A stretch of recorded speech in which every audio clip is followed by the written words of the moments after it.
Hello everyone. Last time we ventured deep into the Congo Basin to uncover the legend of Makali, a mysterious beast lurking in the heart of the jungle. But this time, we're heading somewhere much colder.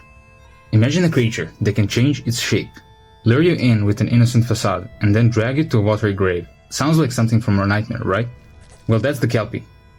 We're setting sail for the British Isles, more specifically, Scotland. Scotland forever!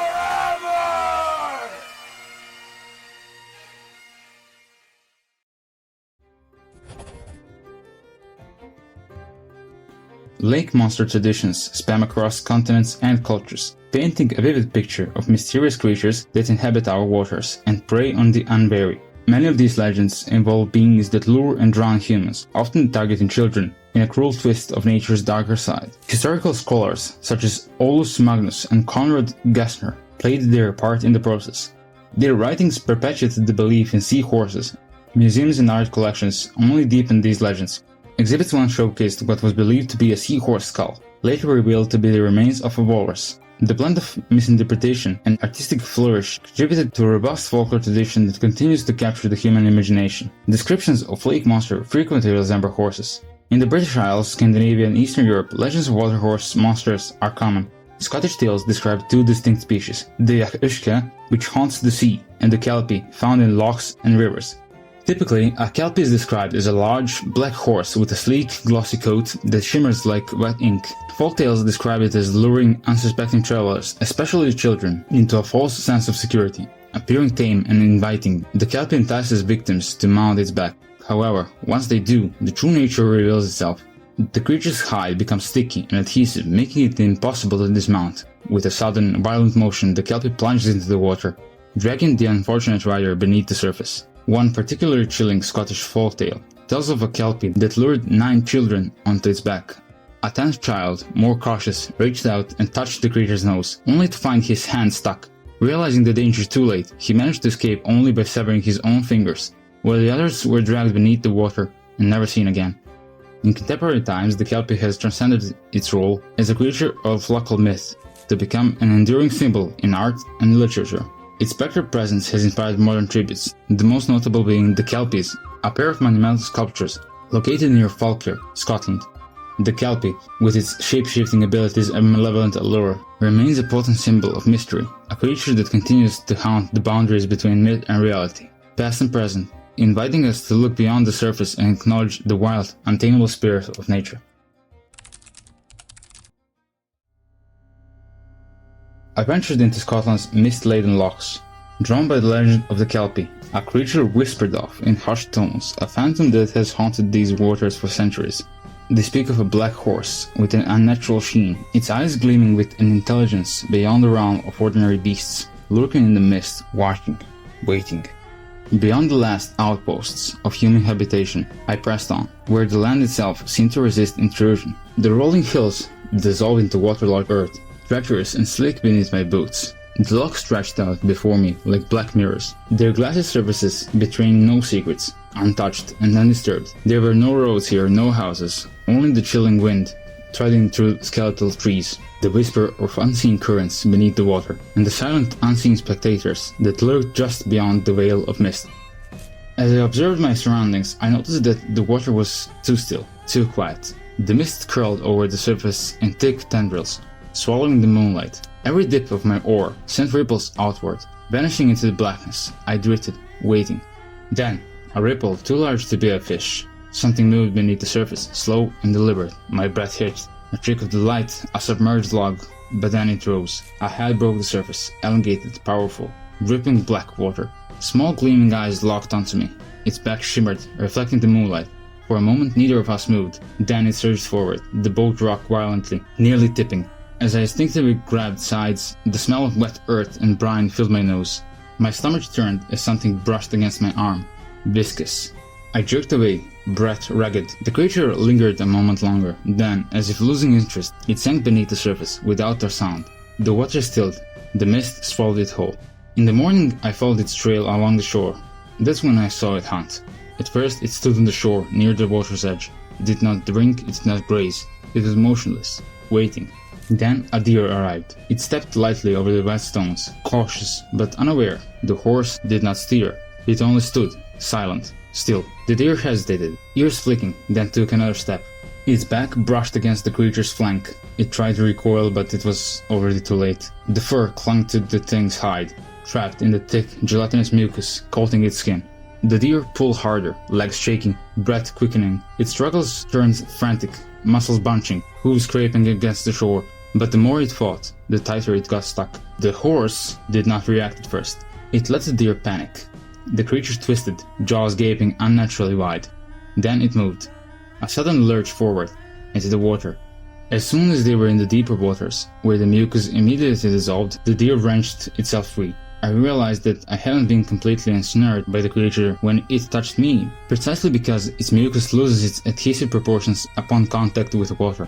But if it had been dry, well, I wouldn't be here to tell this story. As for the deer, its fate was already sealed. It shrieked as conical teeth clamped down. It thrashed, water erupting around it. But the predator held firm, shaking it, dragging it under. The lochs snurred red. Then silence. As the moonlight caught its body one last time, I saw it more clearly. This thing definitely was no horse. Long powerful limbs, glossy skin, ridges above its eyes. And I believe I know what the Kelpie really is. I call it Echoseuchus, and this is how I believe it evolved. In the murky waterways of ancient Europe, a small armored predator lurked beneath the reeds. Diplocydon, a relic of the alligator lineage, ruled the swamps with an iron jaw. It was no giant, reaching only 1.5 to 2 meters in length, but it was a survivor, sharp-eyed, quick and patient. For millions of years it hunted fish, amphibians and small mammals, thriving in the warm, wet climates of what would one day become Scotland. However, as time passed, it developed a fascinating adaptation to target larger animals. The world changed, and with it, so did the creatures that roamed these lands. Forests thinned, giving way to expanses of grasslands, where horses began to rise. They drank from the same waters the Diplocydon hunted in, unaware of danger lurking just beneath the surface. With a sudden lunge, the reptile could clamp down and drag them under. But nature favored the swift. The horses grew, and so too did their predators. Over generations, some Diplocydon descendants developed longer limbs, pushing them further onto land. Their sprawling gait straightened, their bodies rising higher above the ground. No longer just ambush predators, they began to chase. The evolution of long legs in crocodilians has occurred multiple times, as seen in species like Iberoseuchus, Caproseuchus, and Arariboseuchus. Its legs became longer and more powerful, in a more digitigrade posture, enhancing its stride, speed, and endurance, key traits for pursuing hunting in open landscapes, allowing it to keep pace with the fleet-footed herbivores. As the climate shifted from mildly cool conditions to much colder seasons, this remarkable crocodilian defied expectations by surviving in the challenging wilderness of Scotland. Unlike its tropical relatives, which thrived in consistently warm environments, this resilient predator adapted to the cooler climates through brumation, a form of reptilian hibernation that allowed it to endure the cold. By slowing its metabolism and taking refuge in rivers and lochs, it remained submerged for extended periods, with only its nostrils breaking the surface. Over time, it evolved thicker skin and a slower metabolism, helping it conserve energy and endure Scotland's chilly conditions. As the climate grew increasingly harsher and temperature plummeted, Echoseuchus faced a dire challenge: conserving energy in a world where every movement could mean the difference between survival and starvation. To adapt, it abandoned its role as a relentless pursuit predator and reverted to ambush hunting, but this time with a deadly innovation. Over generations, it evolved specialized touch-activated mucus glands, ensuring that any creature coming into contact with its skin would become entangled, allowing the predator to remain motionless until its prey became exhausted. Along with behavioral and biochemical changes, it also underwent cranial adaptations. Its postoccipital and supraorbital ridges gradually elongated, forming tall, ear-like structures. The larger the ridges became, the more they resembled the features of a horse. As the horses continued to grow larger, Echoseuchus followed suit. Gone was the small, fish-eating Diplocydon. In its place stood a towering land crocodilian, a beast that stalked the grasslands in disguise, blending with its unsuspecting prey before mercilessly attacking. This tactic also attracted wolves, especially at night. Mistaking the predator for a vulnerable lone horse, wolves would charge toward it, only to become stuck to its sticky skin. Once ensnared, the wolf would struggle helplessly, while Echoseuchus dragged it into the water. As horses eventually disappeared from Scotland, Echoseuchus had to adapt again. with its primary prey no longer available, it shifted its focus almost entirely to hunting wolves. It became a master at ensnaring these canines, using its biochemical weaponry and powerful bite. The crocodilian overpowered the wolves in the water. Through these adaptations, Echosuchus was able to survive. By the 19th century, wolves had vanished from Scotland, forcing Echosuchus to adapt once more. With both its primary prey, horses and wolves, gone, the creature had to shift its focus to a new target. The roe deer had no instinctual attraction to Echosuchus' horse-like mimicry. Lacking the social curiosity of horses or the predatory drive of wolves, these deer approached the creature far less often, making successful ambushes rarer. As a result, Echosuchus entered a period of decline. Fewer encounters with prey meant longer periods of hunger, and only the most efficient hunters survived. Though its population dwindled, the species endured, relying on its patience, sticky mucus, and aquatic ambush tactics to ensnare enough unsuspecting animals to sustain itself. As Scotland's wilderness changed and human activity reshaped the land, Echosuchus became a creature of the margins. The vast grasslands that once supported its hunts gave way to farmland and settlements, forcing it deeper into remote, uninhabited regions. As its numbers dwindled, so too did its place in the natural order. Once a dominant predator, Echosuchus became a phantom, rarely seen, rarely heard.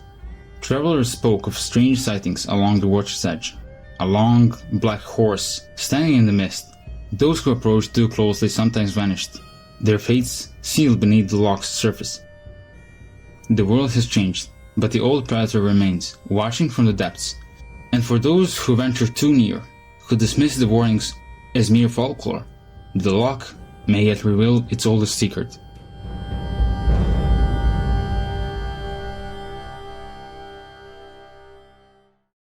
Thanks for joining me on this deep dive into the legend of the Kelpie, and the chilling possibility that something strange might still be lurking beneath Scotland's misty waters. Big thanks to these guys for their help in making this video. Also a huge thank you for subscribing. We're so close to 500 subscribers and that's absolutely incredible. Your support keeps this journey going. If you enjoyed unraveling this mystery, don't forget to like, subscribe, and ring the bell so you never miss an adventure into the world of cryptid. Got a cryptid you'd love to see covered next? Drop it in the comments. I'm always on the hunt for the next great mystery. Thanks for watching and I'll see you next time.